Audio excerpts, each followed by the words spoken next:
30 June তাৰিখ আজি আমি আমাৰ ৰিটায়াৰ্ড শিক্ষক 5 জন তেওঁলোকৰ আমি বিদায় সভা পাতিছোঁ। প্ৰথমতে আমাৰ Kiran Chandra Saikia assistant retired assistant teacher আছিল তেওঁ। তাৰপিছত বীৰণ কুমাৰ বসুমতাৰী এছিষ্টেণ্ট টিচাৰ, তেওঁ 31 মাৰ্চ 2026 তাৰিখে ৰিটায়াৰ হৈছিল। তাৰপিছত আছিলে আমাৰ কমল কুমাৰ বসুমতাৰী, তেওঁ জানুৱাৰী 31 তাৰিখে ৰিটায়াৰ হৈছিল 2026। তাৰপিছত আছে আমাৰ ভাইচ প্ৰিন্সিপাল খগেন শৰ্মা, তেওঁ 31 মাৰ্চ 2026। আৰু শেষত প্ৰিন্সিপাল মেদিনী বৰা, তেওঁ 31 মাৰ্চ 2026 তাৰিখে ৰিটায়াৰ হৈছিল। গোটেইকেইজন 5 জন শিক্ষকৰ বিদায় সভা আমি আনুষ্ঠানিকভাৱে আজি স্কুলত অডিটৰিয়ামত পাতিছোঁ।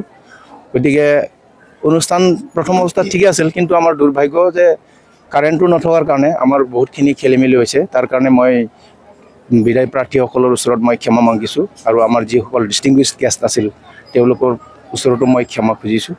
তাৰ কাৰণে আমি দুখিত। আমি জেনেৰেটৰ খুব ক্ষিপ্ৰ গতিত আমি আয়োজন কৰিব নোৱাৰিলোঁ, পিছত আনিছোঁ, কিন্তু তথাপিও আৰু অলপমান খেলি মেলি হ'ল, তাৰ কাৰণে মই ক্ষমা খুজিছোঁ। আচ্ছা, যিয়ে নহওক আমাৰ প্ৰগ্ৰামটো বহুত দিন আগতে হ'ব লাগিছিল, কাৰণ 31 জানুৱাৰীতে এজন কমল কুমাৰ বসুমতাৰী ৰিটায়াৰ হৈছিল। তাৰপিছত কিৰণ চন্দ্ৰ শইকীয়া, তেওঁ 28 ফেব্ৰুৱাৰীত ৰিটায়াৰ হৈছিল। তাৰপিছত বীৰণ কুমাৰ বসুমতাৰী, খগেন শৰ্মা ভাইচ প্ৰিন্সিপাল মেদিনী বৰা, তেওঁলোক 31 মাৰ্চত ৰিটায়াৰ হৈছিল।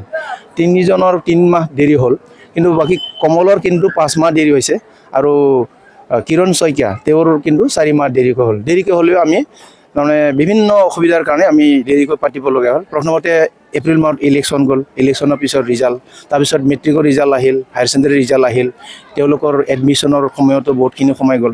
এনেকুৱা বিভিন্ন অসুবিধাৰ কাৰণে আমি এই বিদায় সভাটো পাতিব পৰা নাছিলোঁ।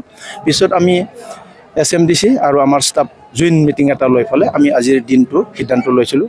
গতিকে আজি আমি তেওঁলোকক মানে আনুষ্ঠানিকতা যিটো বিদায়, সেইটো আমি আজি দিছোঁ। এজন বহুত আদা পৰিছে, কাৰণ 5 জন শিক্ষক ৰিটায়াৰ হৈ গ'ল, আৰু ইতিমধ্যে আমাৰ 2 জন ডিপুটেশ্যনত আছে, বিএড ডিপুটেশ্যনত 7 জন শিক্ষক আমাৰ ইতিমধ্যে শ্বৰ্টেজত আছোঁ আমি। আৰু ইফালে আগষ্ট মাহত এজন ৰিটায়াৰ হ'ব, মহেন্দ্ৰ ডেকা বুলি, তেওঁ ৰিটায়াৰ হ'ব। তাৰপিছত আমাৰ আৰু এজন বাইদেউ এজন আছে, তেওঁ হয়তো মেটাৰ্নিটি লিভ ল'ব উইদিন আগষ্ট, আৰু ফেব্ৰুৱাৰী আৰু এজন যাব। গতিকে আল্টিমেটলি আমি 5 জন 2 জন আৰু ইফালে 8 জন শিক্ষকৰ শ্বৰ্টেজত আমি পৰিম। গতিকে আমাৰ শিক্ষক মানে পাঠদান কাৰ্যসূচীত আমাৰ বহুতখিনি অসুবিধাই দেখা দিব।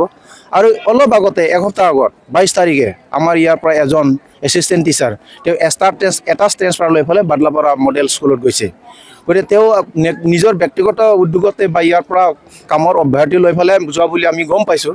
তেওঁ নিজাকৈ IS-ৰ লগত যোগাযোগ কৰি পেলাই তেওঁ নিজাকৈ বাদলাপাৰা মডেল স্কুলত গৈছে।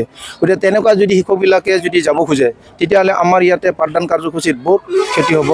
আমি যিটো সংকল্প লৈছিলোঁ যে অহা বছৰ আমি মেট্ৰিকত 100% বা হায়াৰ ছেকেণ্ডেৰী 100% ৰিজাল্ট ছাকচেছফুল কৰাৰ আমি সংকল্প লৈছিলোঁ, এইটো ক্ষেত্ৰত আমাৰ অসুবিধা আহিব। আৰু ইতিমধ্যে আপোনালোকক মই অলপ আগতে কৈছিলোঁ যে মই ৱেলকাম এড্ৰেছত, যে আমাৰ এইবছৰ মেট্ৰিকত 84% মানে ভাল হৈছে আগতকৈ, যোৱা বিগত বৰ্ষতকৈ এইবছৰ ভাল হৈছে 84%, আৰু হায়াৰ ছেকেণ্ডেৰীত 96%। গতিকে তুলনামূলকভাৱে বিগত বৰ্ষবিলাকৰপৰা এইবছৰ যথেষ্ট ভাল হৈছে। সেইকাৰণে আমি আশা কৰিছিলোঁ যদি আমাৰ তেনেকুৱা ফেকাল্টিবিলাক বা শিক্ষকবিলাক যদি এভেইলেবল থাকে প্ৰত্যেকটা ছাবজেক্টত, তেতিয়াহ'লে অহা বছৰ আমি 100%ৰ কথাটো আমি ধৰি লৈছিলোঁ। গতিকে এনেকুৱা যদি এজনৰ পিছত এজন শিক্ষক যদি যায় ইয়াৰ পৰা ট্ৰেন্সফাৰ লৈ, আমাৰ নিশ্চয় এইবিলাকত অসুবিধা আহিব। আৰু যিজন অলপ আগতে গ'ল তেওঁতো এটা ট্ৰেন্সফাৰ, মানে চেলাৰীটো আমাৰ ইয়াত হ'ব, কিন্তু কামটো বেলেগত কৰিব। আৰু ইতিমধ্যে 5 বছৰ আগত আমাৰ ইয়াৰ পৰা সঞ্জীৱ কুমাৰ বাগ বুলি, তেওঁ এটা ট্ৰেন্সফাৰ লৈ পেলাই তেওঁ পানেৰী মডেলত দিছিল।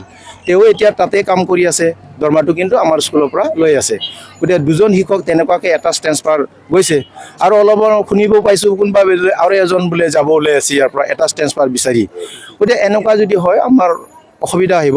সেইকাৰণে মোৰ অডিটৰিয়াম কৰ্তৃপক্ষলৈ মই অনুৰোধ থাকিব যাতে আমাৰ স্কুলৰ যিটো শ্বৰ্টেজ অফ টিচাৰ, এইটোও যাতে অলপ নজৰ ৰাখে। তেওঁলোকৰ সমস্যাটো মই বুজি পাইছোঁ যে মডেল স্কুলবিলাকত বোলে আশা বা তেনেকুৱা দল সংগঠনবিলাকে ধৰ্ণা দি পেলাই স্কুল শিক্ষক বিচাৰি আছে, পৰ্টৰ পৰা তাৰমানে এডজাষ্ট কৰি দি আছে, আমাৰ পৰা দিছে। কিন্তু যি 2 জন গ'ল আৰু তাৰপিছত যাতে আৰু তেনেকুৱা এটা ট্ৰেন্সফাৰ নিদিয়ে, মই সেইকাৰণে অডিটৰিয়াম কৰ্তৃপক্ষক অনুৰোধ জনাইছোঁ। যদি তেনেকুৱা হয় আমাৰ বহুত অসুবিধা হৈ গ'ল। সেইখিনিয়ে যি আমি আমাৰ যিবিলাক ৰিটায়াৰ্ড শিক্ষক প্ৰিন্সিপাল ভাইচ প্ৰিন্সিপাল আৰু এছিষ্টেণ্ট টিচাৰ 3জন সম্বৰ্ধনা অনুষ্ঠানো ৰাখিছিলোঁ। সম্বৰ্ধনা অনুষ্ঠানত আমি শৰাই দিছোঁ, এটা প্ৰশস্তি পত্ৰ দিছোঁ। তাৰপিছত আমাৰ এন ডি চাদৰ এখন দিছোঁ, ছাতি দিছোঁ, ধৰ্মপুথি দিছোঁ আৰু গামোচা আৰণাই এনেকুৱাকৈ দিছোঁ। তেনেকুৱা গছপুলিও দিছোঁ, ছাতিও দিছোঁ। এনেকুৱা দি পেলাই তেওঁলোকক আমি সম্বৰ্ধনা অনুষ্ঠান দি পেলাই আজি বিদায় সভাটো পাতিছিলোঁ।